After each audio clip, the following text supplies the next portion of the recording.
Marine et Théo ont déjà entamé leur transition de la ville à la campagne. Depuis la fin du confinement, ils ont quitté Paris.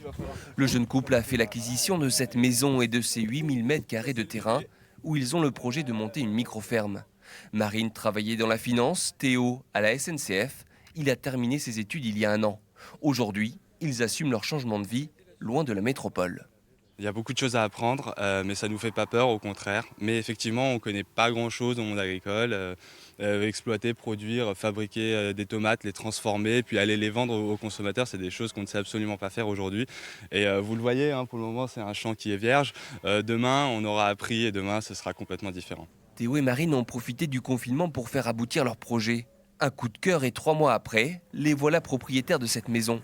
Un bien acheté 117 000 €, autant dire une bouchée de pain, comparé au prix de l'immobilier en région parisienne. On était assez pointilleux sur les critères, on voulait du terrain, une maison habitable assez grande pour fonder une famille.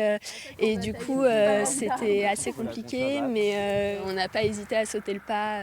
C'était vraiment idéal et c'est vrai que par rapport à des prix en ville, c'est pas comparable. Raison de plus pour s'installer ici, la commune ne manque pas de services. Maison de santé, pharmacie, bar, école et même un cinéma.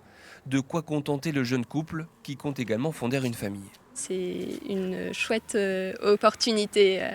C'est pas si effrayant de se dire je quitte la proximité de la ville, c'est bon, finalement on est quand même plutôt bien servi ici. Changer de vie n'est pas forcément réservé qu'aux actifs. Après avoir vécu 35 ans en Seine-et-Marne, ces jeunes retraités ont fait le choix de couler des jours paisibles dans le nord de Lyon et s'offrir un cadre de vie plus agréable. Niveau commerce, on est vraiment bien desservi. En plus, tout est à côté, on peut y aller à pied, il n'y a pas de circulation, on n'est pas ennuyé par les voitures. C'est toujours agréable d'aller faire une petite balade et acheter son pain et rentrer à la maison tranquillement, quoi, voilà. Et après un an passé sur les bords de Lyon, le couple de retraités ne regrette visiblement pas son choix. On se plaît énormément et la vie parisienne ne nous manque pas du tout. Voilà. Non, non, c'est formidable. Je pense que si c'était à refaire, nous le referions. Cette tendance peut-elle s'inscrire dans la durée dans Lyon? Selon les chiffres de l'INSEE, le département a perdu près de 3600 habitants en l'espace de 5 ans.